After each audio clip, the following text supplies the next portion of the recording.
तो आप सभी देख रहे हैं जुनून या पागलपन भाग 10। इससे पहले इस कहानी के 9 भाग अपलोड हो चुके हैं चैनल पर। प्लीज आप सभी लोग वो भाग जरूर पढ़ लीजिएगा। तो आप सबने अब तक पढ़ा था, रणवीर अवनी के लिप्स पर छोटी सी किस करके बोलता है, मीना आंटी खाना लेकर आएंगी तो आप बिना नखरे दिखाए चुपचाप खा लेना। उसके बाद वो स्टडी रूम में चला जाता है।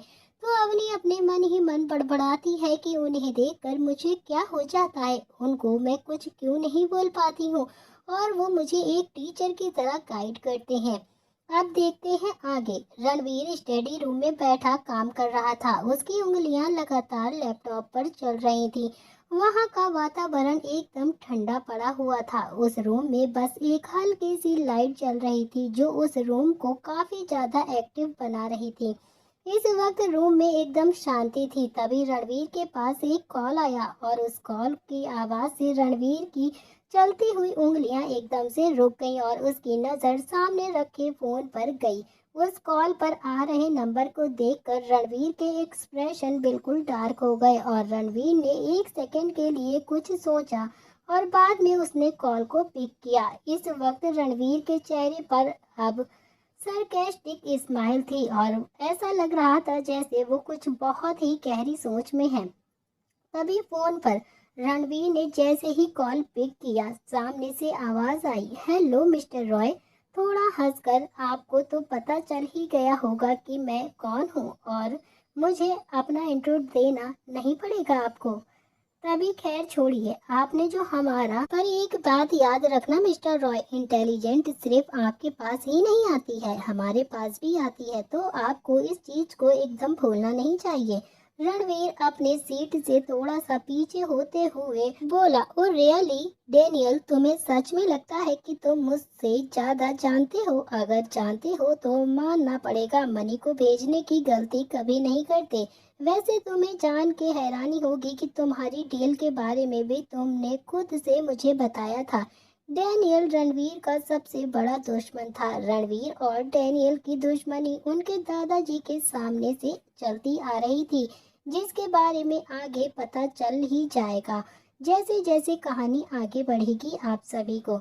डैनियल गुस्से में बोलता है, क्या मतलब है तुम्हारा कि मैंने तुम्हें खुद बताया? क्या तुम्हें मैं बेवकूफ लगता हूँ जो अपनी ही डील के बारे में खुद तुम्हें आकर बताऊंगा?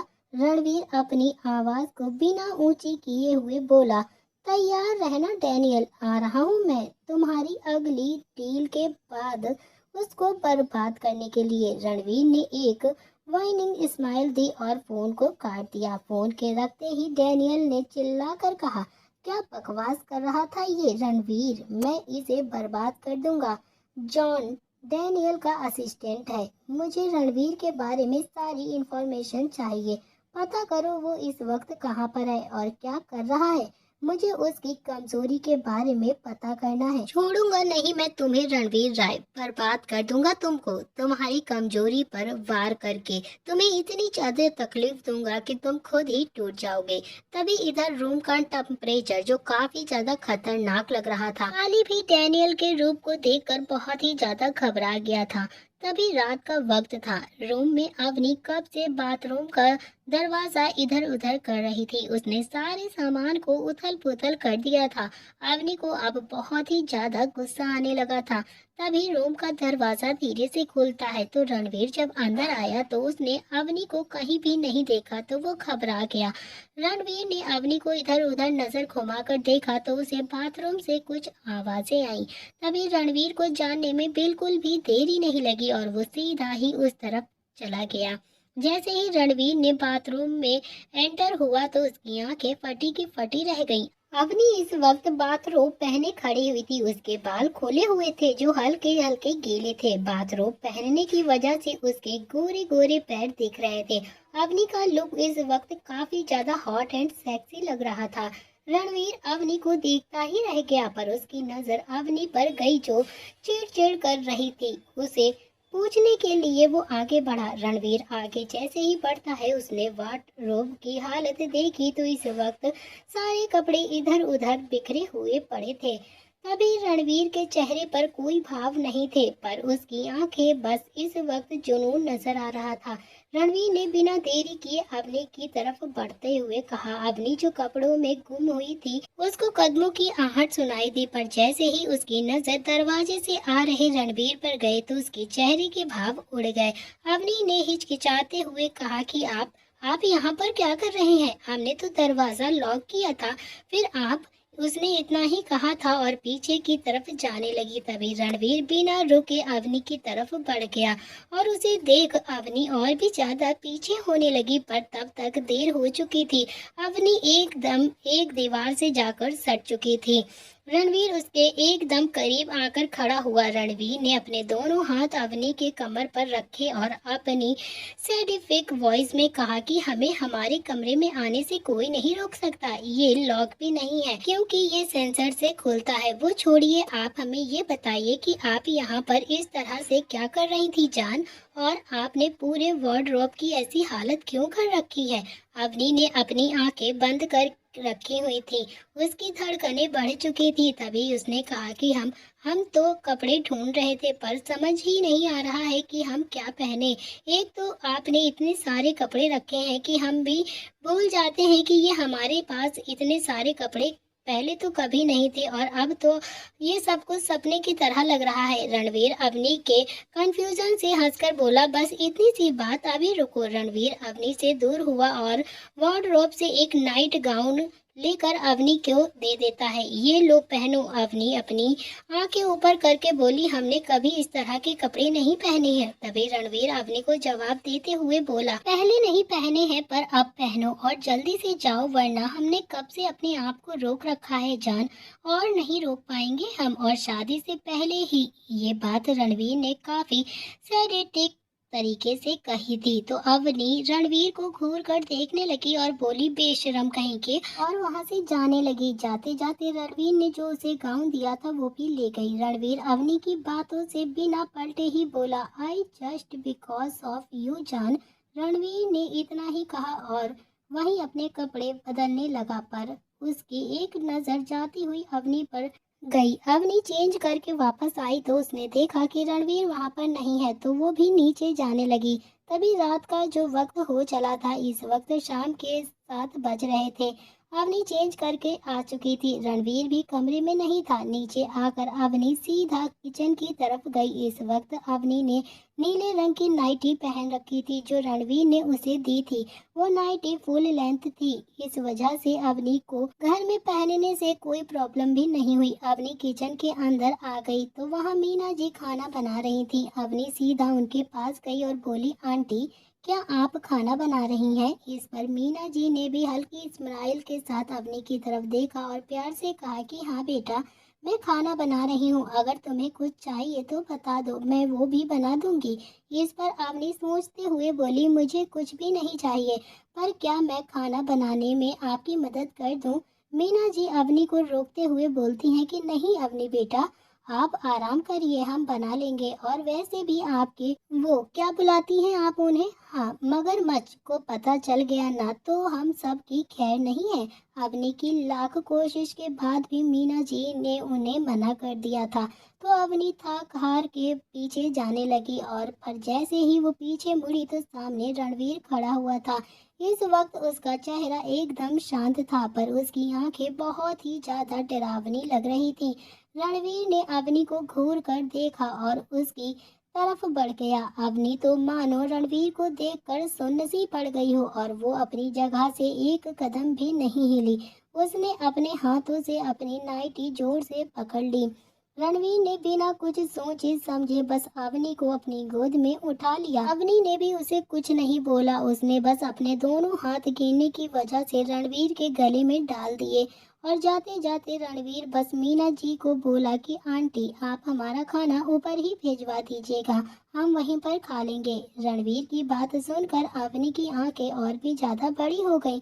उससे कुछ भी बोला नहीं गया था। तभी उसे यही सता रहा था कि कहीं उसके मॉनिस्टर बुलाने से रणवीर गुस्से में तो नहीं हो गया। ये सोचकर उसका दिल बैठा जा रहा था। वैसे भी रणवीर का ये सबके सामने उसे उठाकर ले जाने से उसे काफी ज्यादा शर्म आ रही थी, जिससे वो रणवीर से नजरें बार बार चुरा रही थी और इधर उधर देखने लगी थी।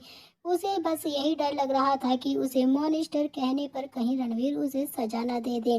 तभी रूम में अवनी रणवीर से काफी ज्यादा डर गई थी। उसके मुंह से आवाज तक नहीं निकल रही थी।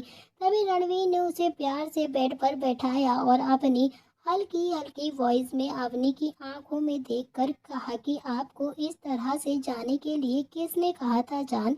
हमने कहा था ना कि आप बस आराम करेंगी और कुछ भी नहीं। तो अवनी ने अपनी आंखें बंद कर ली थी, पर रणवीर की आवाज से उसने जवाब दिया कि हमारा मन नहीं लग रहा था कमरे में, इसीलिए हम बाहर गए थे। हमने कोई भी काम नहीं किया है, सच्ची।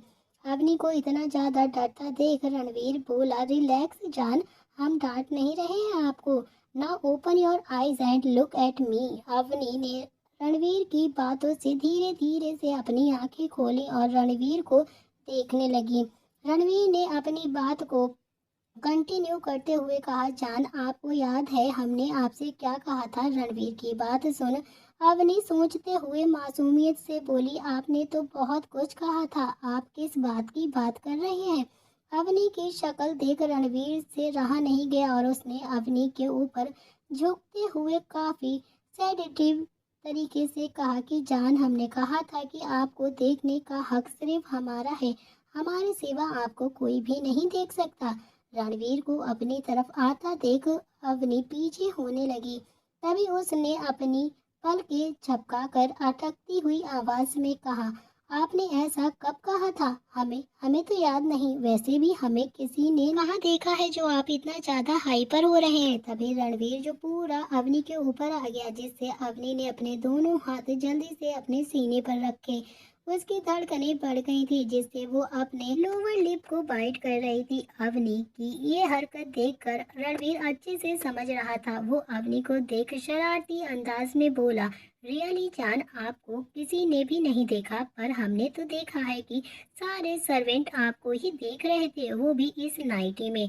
रणवीर की बात सुन अवनी अपनी थूक गटकते हुए बोली, क्या क्या हमें? पर हमें नहीं पता, हम तो ऐसे ही नीचे गए थे। इससे अगर कोई हमें देख भी रहा हो तो उसमें हमारी क्या गलती है? आप ही बताइए। अवनी की बात सुन रणवीर ने अपनी एक आईब्रो उचकाते हुए उसने अपना एक हाथ अवनी के कमर के ऊपर से बिस्तर पर रखा और दूसरे हाथ से अवनी के चेहरे पर एक उंगली फेरते हुए बोला, राइट जान, इसमें आपकी कोई भी गलती नहीं है। गलती तो बस इस नाइटी ड्रेस की है, जिसमें आप इतनी ज्यादा खूबसूरत लग रही हैं, जिस वजह से हम अपने आप को रोक नहीं पा रहे हैं। रणवीर की बातें अवनी को काफी ज्यादा अब अजीब लग रही थीं, पर उसके ऐसे छूने से अवनी खुद को फील करने से नहीं रोक पा रही थी। तभी अवनी के पेट में गुदगुदी पैदा हो रही थी, जिस कारण से वो अपनी आंखें बार बार बिंच कर रही थी। उसने काफी मुश्किल से खुद को संभाला था और रणवीर की बातों से रूडली आवाज में जवाब देते हुए कहा कि आपको अगर हमारे ऐसे कपड़ों से प्रॉब्लम थी तो आपने हमें ये कपड़े क्यों दिए पहनने के लिए? रणवीर अवनी के गालों को पकड़ते हुए बोला, माय लव, आप रो क्यों रही हैं? हम तो बस इसीलिए कह रहे थे कि आप इसमें बहुत ही ज्यादा हॉट एंड सेक्सी लग रही हैं। अगर आपको किसी ने भी देखा और उसकी जान चली गई तो हम क्या करेंगे? हम इतना बड़ा खतरा नहीं ले सकते हैं ना। और हमें आपके किसी भी पहनावे से कोई प्रॉब्लम नहीं है, आप कुछ भी पहन सकती हैं। तभी अचानक से रणवीर के हाथ अपने गाल से हटाकर अवनी धीरे से बोली कि ठीक है, हम नहीं जाएंगे बाहर ऐसे कपड़े पहनकर, पर हमारी एक शर्त है और आपको वो माननी ही पड़ेगी। रणवीर अवनी की मासूमियत देखकर पिघल गया था और वो धीरे से हंसकर बोला, ओके मेरी जान, आप जो कहेंगी हम वो मानेंगे, पर आपकी शर्त क्या है वो तो बताइए, नहीं तो हमें पता कैसे चलेगा। तभी अवनी बेड से उतरकर खड़ी हुई और रणवीर से थोड़ा सा दूर जाकर बोली, हमें बाहर वाले कमरे में सोना है और हाँ, आप वहाँ पर नहीं आएंगे। अवनी की ये शर्त सुनकर रणवीर मानो सदमे में चला गया हो और वो एक टक अवनी को देखता रहा और बोला, क्या? नहीं, हम आपके बगैर नहीं सोएंगे, बिल्कुल भी नहीं। आप कोई दूसरी शर्त बताइए हमें, हम मान लेंगे, पर ये नहीं। रणवीर की हालत खराब हो गई थी ये सब सुनकर, उसका मन नहीं मान रहा था। अवनी से एक पल भी दूर होने के लिए। इस बात से रणवीर ने एक बात नोटिस की कि अवनी उससे खुलकर बात कर रही थी।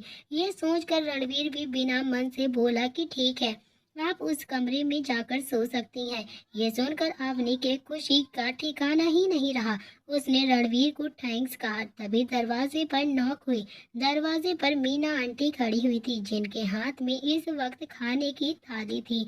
उन्होंने ट्रॉली को अंदर रखा और वहां से सीधा बाहर चली गई। बाद में रणवीर और अवनी ने खाना खाया और खाना खाने के बाद रणवीर ने अवनी को जबरदस्ती लिप किस किया और स्टडी रूम की तरफ चला गया। अवनी ने भी अपना मुंह बनाया और फिर सोने के लिए चली गई। तभी दूसरी तरफ एक घर में पूरी फैमिली इस समय डिनर टेबल पर खाना खा रही थी। उसी में से एक आदमी बोला, चिंता मत करिए भाई साहब, हम अपनी बिटिया को जल्द ही ढूंढ लेंगे और हमें पता है कि वो आपकी बात जरूर मान लेगी। उसी में बैठा आदमी अपने गुस्सैल आवाज में बोला कि हाँ रमेश, ढूंढ ही लेंगे उसे। माना कि गलती की है उसने, पर बेटी है वो हमारी। ये आदमी कोई और नहीं था बल्कि अवनी के पापा थे महेश जी, जो कि उनके चचेरे भाई रमेश शर्मा जी से बात कर रहे थे। महेश जी ने रमेश जी को वही सारी कहानी बता दी थी जो सीमा जी ने उन्हें बताई थी। महेश जी रमेश जी से बोले, खैर छोड़ो रमेश, अवनी तो मिल ही जाएगी, पर तुम अपने बेटी की शादी पर ध्यान दो और अच्छे से उसे निपटाओ। रमेश जी भी महेश जी की बात से सहमत हुए और खाना खाने लगे। महेश जी के नेचर से सभी वाकई में बहुत ही ज्यादा खुश थे, इसीलिए बाकी के परिवार वाले भी चुपचाप ही खाना खा रहे थे। रमेश जी के परिवार में उनकी पत्नी माया, बेटा अजीत और बेटी समीरा थे। तभी अजीत की शादी थी, जिस वजह से शर्मा परिवार यहाँ पर आया था। एक वजह और भी थी, जो थी अवनी। रात हो चुकी थी। रणवीर अभी भी स्टडी रूम में बैठकर काम कर रहा था। वहीं दूसरी तरफ अवनी जो बेड पर आकर लेटकर तारों को निहार रही थी और उसकी आंखों में नींद नहीं थी, पर वो किसी ख्यालों में खोई हुई थी। आज उसे न जाने क्यों अपने घर वालों की बहुत ही ज्यादा याद आ रही थी। माना कि उसे वहां पर अच्छा नहीं लगता था और सभी लोग उसे परेशान करते थे, पर वो वहां से बहुत ज्यादा प्यार करने लगी थी। उसका भाई था, जिसके साथ वो बिताए हुए पल को याद करके उसकी आंखों के किनारे से थोड़े से आंसू निकल आए थे। अवनी अपने आप को समझाते हुए बोली, नहीं अभी तू कमजोर नहीं पड़ सकती है। तुझे पता है ना कि ये सब करने के लिए कितना बड़ा कदम उठाना पड़ा है, पर तू ऐसा नहीं करती। वो लोग तुझे ये सब सोचकर अवनी को बहुत ही ज्यादा दुख हो रहा था। तभी अवनी ये सारी बातें सोचकर रोने लगती है और उसे अपनी जिंदगी का वो पल याद आने लगता है जिस दिन इतना बड़ा तूफान उसकी जिंदगी में आया था। तो चलिए बताते हैं क्या तूफान आया था अवनी की जिंदगी में। फ्लैशबैक। रात का वक्त था जब अवनी घर के लिए कुछ सामान लेने के लिए घर से बाहर आई थी। तभी उसने इस वक्त सफेद कलर का सलवार सूट पहन रखा था और बालों को उसने बनाकर रखा था। आंखों में गहरा काजल था और चेहरे पर कोई भी मेकअप नहीं था। इस लुक में अवनी चांद से भी ज्यादा खूबसूरत नजर आ रही थी। तभी अवनी रास्ते पर खड़ी ऑटो का वेट कर रही थी। तभी उसके सामने से कुछ गुंडे एक आदमी को पकड़कर ले जा रहे थे। अवनी की अब तक उस पर नजर नहीं गई थी, पर उन्हीं आदमियों में से एक आदमी जो कि शायद उनका हेड था, उसकी नजर अचानक से अवनी पर पड़ती है। उसने जैसे ही देखा तो मानो उसके तन बदन में अलग ही एहसास महसूस हुआ। वो बस अवनी को देखता ही रहा जब तक अवनी वहां से चली नहीं गई।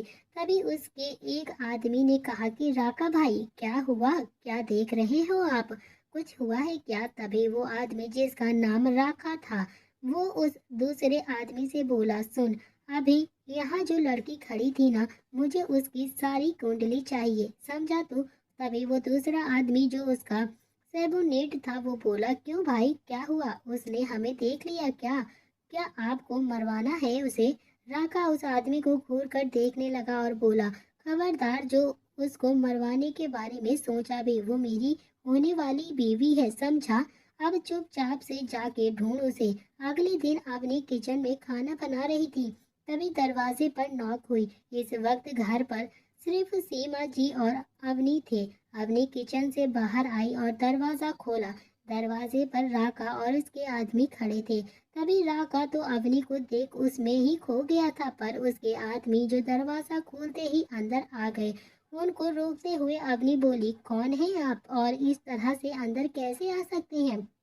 अवनी की आवाज काफी ज्यादा सुरीली थी, जिससे राका और भी ज्यादा खो गया। उसे ऐसा घूरता देख अवनी थोड़ा सा चिढ़ गई और बोलने को हुई ही थी कि तभी सीमा जी नीचे आते हुए बोली, कौन है अवनी? सीमा जी नीचे आई तो हैरान हो गई थी और बोली, कौन हो भाई और ऐसे कैसे अंदर आ सकते हैं आप? चलिए निकलिए बाहर, जल्दी से यहाँ से जाइए। तभी राका सीमा जी की बात पर हंस पड़ा और बोला, रिलैक्स मिसेस सीमा जी, कहीं आपकी ये धमकी महंगी न पड़ जाए आपको। आप मुझे नहीं जानती हैं, पर आपकी पूरी कुंडली है मेरे पास। राका की बात सुन के सीमा जी को पसीने आने लगे। तभी उन्होंने अपनी आवाज में नमी लाते हुए कहा, अवनी तुम ऊपर जाओ। अवनी चिंता भरी आवाज में बोली सीमा जी से, पर छोटी माँ मैं कैसे जाऊँ? तभी अवनी की अनजानी पर सीमा जी चिल्लाकर बोली, मैंने कहा ना कि तुम ऊपर जाओ तो बस ऊपर जाओ, और खबरदार जो नीचे अभी आई तो। अवनी ने कुछ भी नहीं कहा और वो बस सीधा ऊपर की तरफ भाग गई। तभी सीमा जी ने राका की तरफ देखा और कोल्ड वॉइस में पूछा, आप सब कौन हैं और हमारे घर पर क्यों आए हैं? सीमा जी की बात सुनकर राका थोड़ा मुस्कुराते हुए सोफे पर आकर बैठ गया और उसने अपने एक पैर पर एक पैर चढ़ाकर बोला, आपकी सारी कुंडली है मेरे पास मिसेस शर्मा, क्या चाहती हैं आप? जान पहचान के चक्कर में वो सब मिस्टर शर्मा को पता चले। राका की बात सुनकर सीमा जी अपनी बात में सॉफ्टनेस लाकर बोली, कैसी बात कर रहे हैं आप? और हम आराम से बैठकर बात करते हैं ना। सीमा जी की बात पर राका के चेहरे पर एक डेविल मुस्कान आ गई थी। तभी उसने अपने हाथ सोफे की तरफ आर्म्स पर रखा और कहा कि मिसेस शर्मा, मेरा नाम राका डिसूजा है। शिमला का डॉन नाम तो सुना ही होगा ना आपने? राका की पहचान जानकर सीमा जी को तो झटका लग गया और वो डर से खड़ी हो गई और अटकती हुई आवाज में बोली, लेकिन आपको हमसे क्या चाहिए और आप हमारे घर पर क्यों आए हैं? अगर आपको हमारे पति से कोई काम है तो वो घर पर नहीं है, आप जा सकते हैं। सीमा जी की बात सुनकर राका उन्हें देखकर बोला, अरे मिसेस शर्मा, आप तो डर गई। कोई बात नहीं, वैसे डराना भी अच्छा ही होता है। मुझे आपके पति से नहीं बल्कि आपसे ही काम था। दरअसल मैं आपकी बेटी से शादी करना चाहता हूँ और ये भी कि वो शादी आप करवाएंगी। राका की बात सुनकर सीमा जी को एक झटका लग गया और वो हैरानी से बोली, ये क्या बकवास कर रहे हैं आप?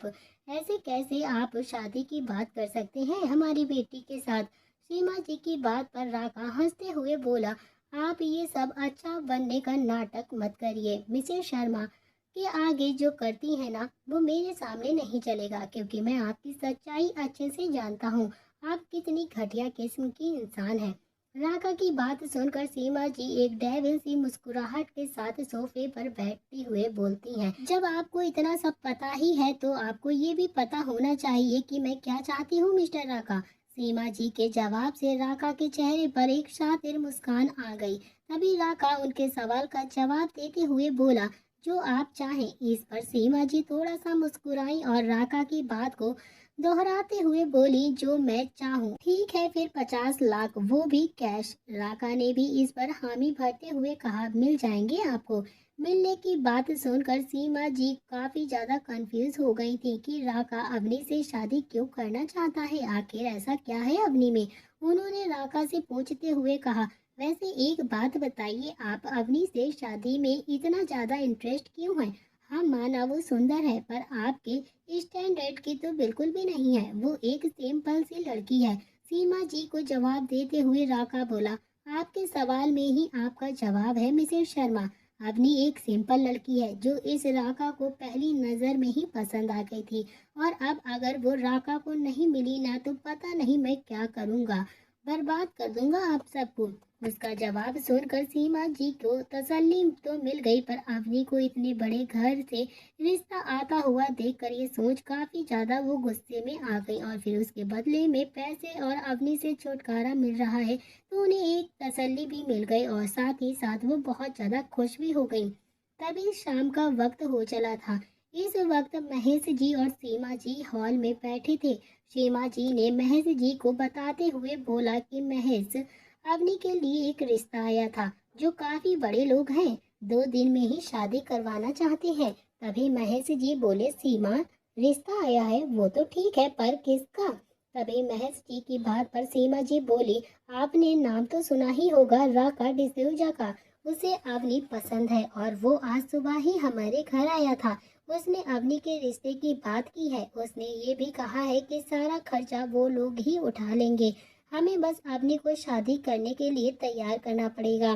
सीमा जी की बात पर महेश जी थोड़ा सा रूड होकर बोले, सीमा, तुम जानती हो ना कि वो एक गुंडा है, फिर भी तुम्हें अवनी के लिए उससे बात की, शर्म आनी चाहिए तुम्हें। महेश जी का गुस्सा देख सीमा जी बोली, हाँ तो क्या हुआ? आप चाहते हैं कि मैं उसे ना कर दूं ताकि वो हम सबको बर्बाद कर दे? और वैसे भी वो लोग बहुत बड़े लोग हैं, वो हमारी अवनी को खुश रखेंगे और प्यार देंगे। सीमा जी की बात सुनकर महेश जी बोले, अच्छा ठीक है, मैं बात करता हूँ उनसे, और हाँ, सब ठीक रहा तो 2 दिन में ही शादी कर देंगे। महेश जी की बात सुन सीमा जी के चेहरे पर एक सातिर मुस्कुराहट आ गई। तो क्या कर लेगा अवनी से शादी राका, या फिर नहीं? तो गाइस, इसी वजह से अवनी अपने घर से भागी थी, क्योंकि वो राका से शादी नहीं करना चाहती थी। यही एक डर था जो अवनी के दिल में आज भी है। अब आगे क्या होगा इस कहानी में, ये सब जानने के लिए आपको देखना पड़ेगा इस कहानी का अगला भाग, और आपको पढ़ना पड़ेगा हमारे साथ जुनून या पागलपन, इस पूरी कहानी को। दोस्तों, कहानी बहुत ही ज़्यादा इंटरेस्टिंग है और लविंग है, तो प्लीज़ आप सभी लोग ढेर सारा प्यार और सपोर्ट ज़रूर करिए और कमेंट में अपनी राय ज़रूर बताया करिए।